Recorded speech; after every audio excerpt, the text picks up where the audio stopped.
Welcome back. We are continuing the Communicate Without Criticism course. This is lesson number 1.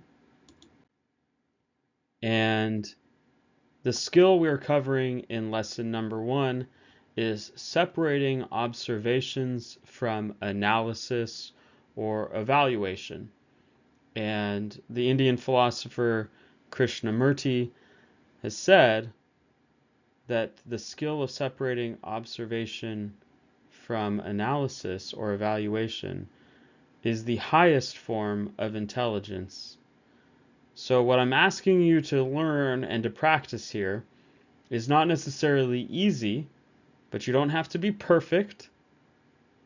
As much as you practice, you'll get better and better at it, and it's a skill that will serve you in every area of your life.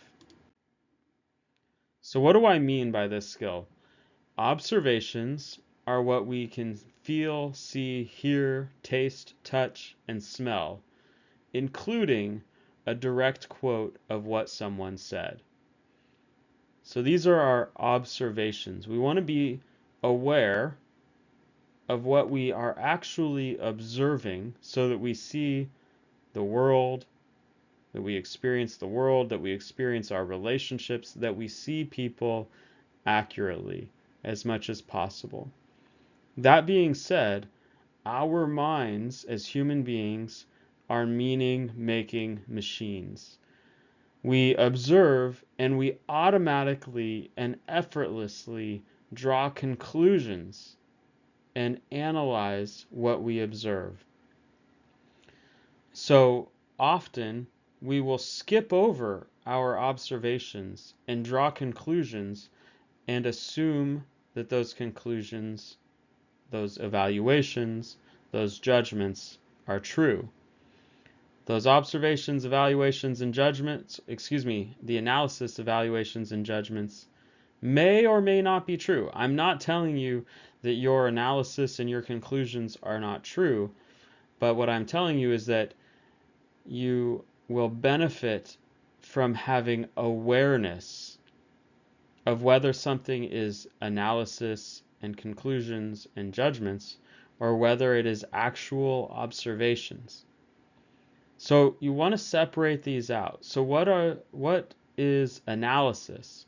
Analysis includes our evaluations of what people said or did. So if we think something is good or bad, that is analysis. What we think somebody did, if we judge it as good or bad. Our interpretation of people's words. So people have words, people will use words, and then we will interpret those words. The words that they actually said are observations. Our interpretation is part of our analysis. Our diagnosis of what someone's problem is, we can diagnose somebody, we can put a label on somebody, their attachment style, their personality type, their Myers-Briggs type, their Enneagram, their attachment style, like I said, their personality disorder that we think that they have, their neurodivergent disorder or neurodivergence that we think that they have. All of these things, this is a diagnosis. Our beliefs about people and their intent. Our beliefs about intent. If we think that somebody had bad intent, we don't know what somebody's intent is. If we think that somebody was trying to manipulate, maybe they were, maybe they weren't. But let's just be aware of whether it's an observation or whether it is analysis that we are adding on top of the observation. And the stories we tell ourselves about what an event means. Brene Brown is kind of famous for talking about this. I think it was in her book Daring Greatly, where she tells a story about her husband swimming ahead of her. She and her husband like to go swimming together, and she tried to stop. She was feeling disconnected from him, and she tried to stop him in the middle of their swim and have a conversation. He said, "Oh, Brene, do we have to do this right now?" And then he swam off ahead of her. And her story in her head was that she did, or that he did not care about her. So what happened? He swam ahead of her, and he said those words. And then she told a story that he did not care about her. Now I'm paraphrasing, I don't remember Brené's exact story, but the point is that she would use the phrase, "Oh, the story I'm telling myself is that my husband doesn't care about me." I'm just noting to myself that this is a story that I'm telling, this is meaning that I'm adding. This is not what I actually observed. For my own benefit, I just want to be aware of whether I actually observe this or whether my brain is adding this meaning that may or may not be true. Why does this matter? So this is a powerful skill for every area of your life. If you want to make good decisions, if you want to, in business, make good decisions to benefit your team at work, if you want to make good decisions in your relationship, if you want to stop yourself from having a lot of anxiety or overthinking or rumination in your head, this will benefit you in all those areas. But why are we talking about it in relationships? Because if we communicate analysis or evaluation or judgments that implies to our partner that they are wrong, we increase the likelihood that they will respond either defensively or aggressively. It is a very normal, natural human response when somebody implies that we are wrong to want to say, "I'm not wrong." No. Or, "Who are you to say that I'm wrong?" It is very natural to defend ourselves or to even possibly become aggressive and go on the offensive if somebody is threatening or attacking us and calling us wrong.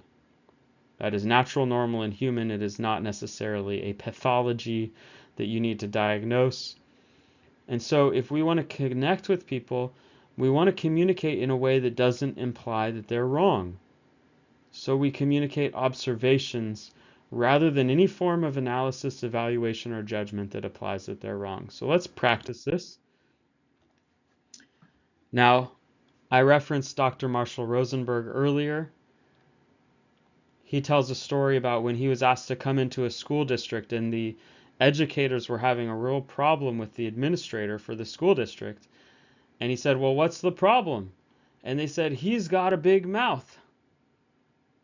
And he said, "I didn't realize that the size of somebody's mouth could be a problem."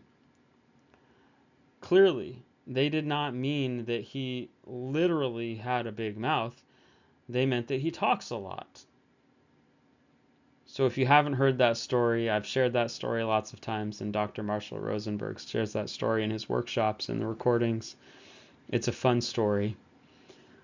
He didn't have a big mouth literally. They were just saying he had a big mouth, but really, they meant that he talks a lot and he takes too long in the meetings, and he tells his stories about when he was in a war, and he tells his war stories, and he goes on tangents that aren't relevant to the meeting. That was very annoying and frustrating. So it wasn't that he had a big mouth. It was that he took longer than the allotted time for the meeting. Okay, that's an observation.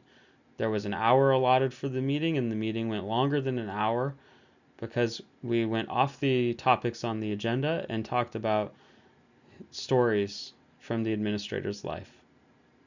That's observation.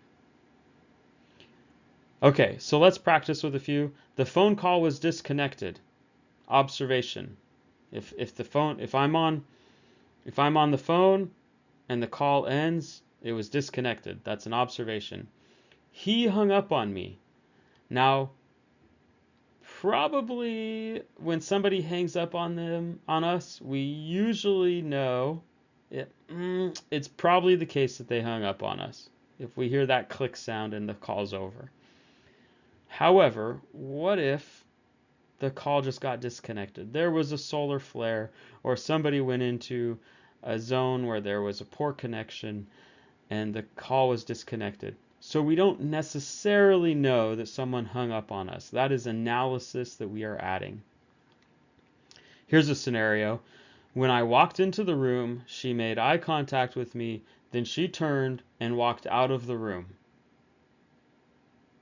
Pretty much all observations, stuff that I can see and observe.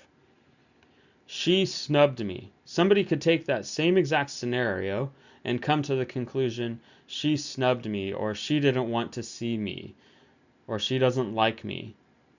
If we came to any of those conclusions, that would be analysis, not observable. That's meaning that we are adding. He walked past the trash can while the trash was flowing over the top. Okay, pretty much observation. He doesn't care about the things that matter to me.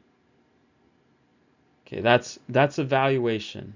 That's our analysis. We're trying to come up with an explanation for what we're observing. So if he walked past the trash can, I could come to the conclusion, I've told him that I care about the trash overflowing, and he said that he would take out the trash, and he isn't doing it, so he must not care about the things that matter to me. Maybe that's true, maybe that's not. The point is that we want to be aware that it's evaluation, that it's analysis.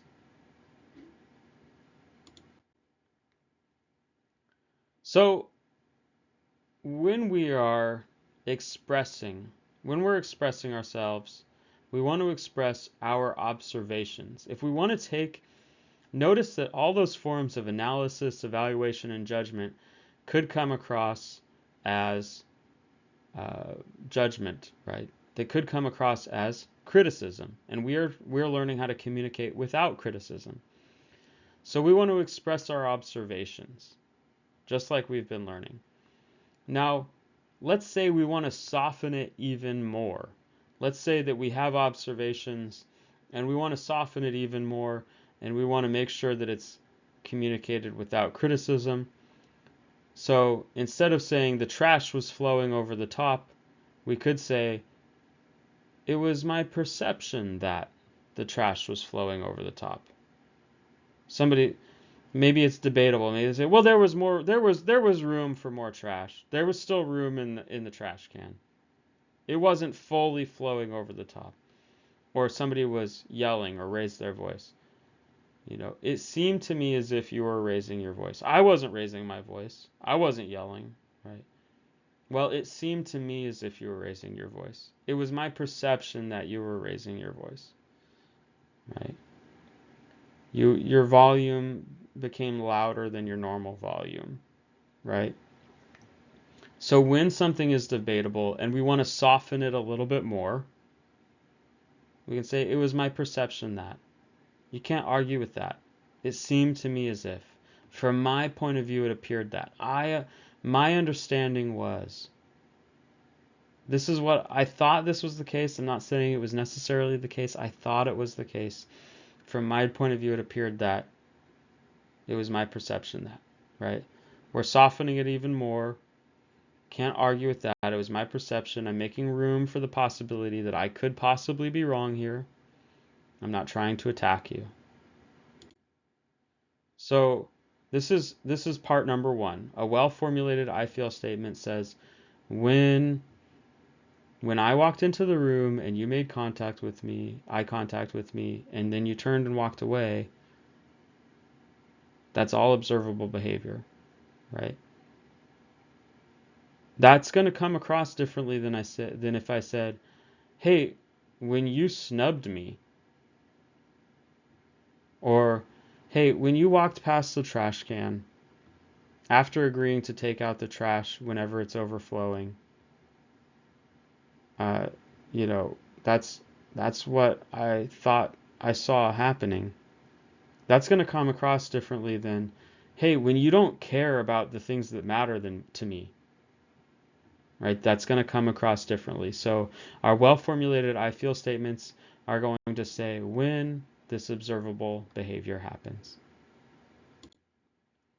Okay, so I hope that was helpful. I hope that made sense. That is one of the most difficult skills that we can learn, but it's worthwhile to practice.